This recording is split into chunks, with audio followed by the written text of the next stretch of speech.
c'est le thème de cette première pause café. Est-ce que l'opposition a été respectée au conseil municipal et au conseil métropolitain de Nice-Côte d'Azur?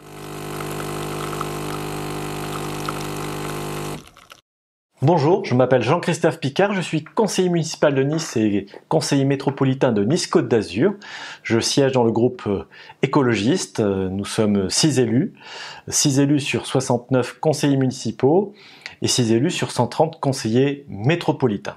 Alors j'ai envie de vous raconter comment se passent ces mandats dans le cadre de rendez-vous qui vont s'appeler les pauses café, parce que c'est autour d'un café qu'on se dit les choses. Alors c'est évidemment complètement subjectif, mais après tout c'est l'intérêt de ce type d'exercice. Alors le mois de juillet a été sportif puisqu'il y a eu pas moins de 5 conseils, 3 conseils municipaux et 2 conseils métropolitains. Mes colistiers et moi-même avons analysé 226 délibérations. Je suis intervenu à plusieurs reprises, vous pouvez d'ailleurs retrouver mes principales interventions sur mon blog. Pendant la campagne municipale, Christian Estrosi et ses colistiers avaient signé un document appelé Charte de valeurs et d'éthique, dans laquelle ils s'engageaient notamment à respecter le rôle des oppositions. Alors c'est le thème de cette première pause café. Est-ce que l'opposition a été respectée au conseil municipal et au conseil métropolitain de Nice-Côte d'Azur?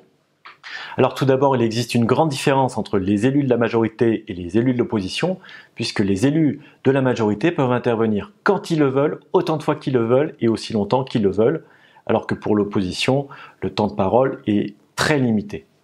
Par exemple, le 31 juillet dernier, il y a eu un débat d'1h30 sur 4 délibérations très importantes, puisqu'elles portaient sur la destruction du palais Acropolis et du théâtre de Nice, elles portaient sur la reconversion du palais des expositions et elle portait sur la réalisation du parc des expositions et des congrès. Hélas, le groupe écologiste n'a eu que 5 minutes pour intervenir sur ces dossiers décisifs pour l'avenir de Nice. Pire, nous n'avons pu intervenir qu'une seule fois, c'est-à-dire que nous n'avons pas pu répondre aux arguments avancés par la majorité. C'est peu dire que le débat a été tronqué. Alors mon groupe ressent légitimement un certain mépris de la part de la majorité.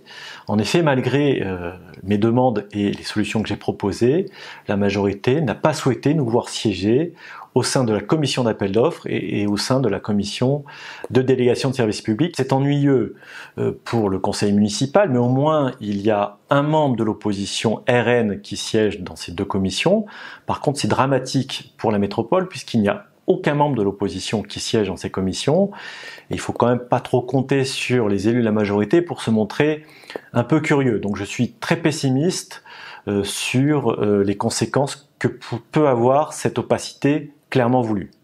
Ce mépris envers l'opposition est également ressenti à travers les propos, voire les insultes tenues par certains élus de la majorité qui s'en donnent à cœur joie puisque nous ne sommes pas en mesure de répondre. Et puis de toute façon, nous n'avons pas le temps, comme je l'ai expliqué. Par exemple, moi j'ai eu 3 minutes pour répondre aux 9 délibérations du premier adjoint, ce qui fait 20 secondes par délibération. Donc il est bien évident que je ne vais pas utiliser mon temps de parole pour répondre à telle ou telle attaque. Et en plus, je pense sincèrement que les citoyens veulent avoir des élus qui s'occupent de leur avenir plutôt que d'avoir des élus qui s'étripent entre eux. Enfin, et ça me surprend un petit peu, je dois l'avouer, il y a un rejet systématique de tout ce que les élus de l'opposition proposent.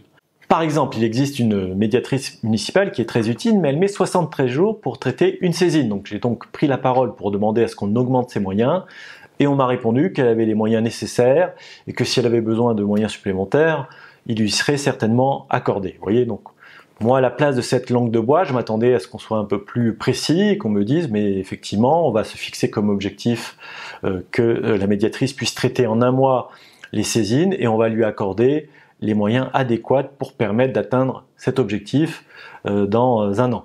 Ça n'a hélas pas été fait. On nous demande souvent, mais à quoi sert l'opposition? Alors tout d'abord, nous posons des questions et nous obtenons des informations que la majorité n'a pas toujours envie de donner. Par exemple, le coût du grand départ du Tour de France ou les modalités de remboursement des frais du maire de Nice. Nous faisons également des propositions et des contre-propositions pour montrer que, contrairement à ce qu'on essaye de nous faire croire, d'autres choix sont possibles. Nous saisissons également les autorités compétentes si nous décelons une irrégularité ou une infraction. J'ai d'ailleurs déjà saisi plusieurs fois le préfet des Alpes-Maritimes. Enfin, notre groupe dépose des contributions dans le cadre des enquêtes et concertations publiques. Par exemple, nous avons déjà déposé une contribution sur le déplacement du mine et une contribution sur l'aménagement de la place Île-de-Beauté et de la rue Cassini. Voilà, c'était la première pause café. Alors n'hésitez pas à réagir, à commenter et à me donner du grain à moudre.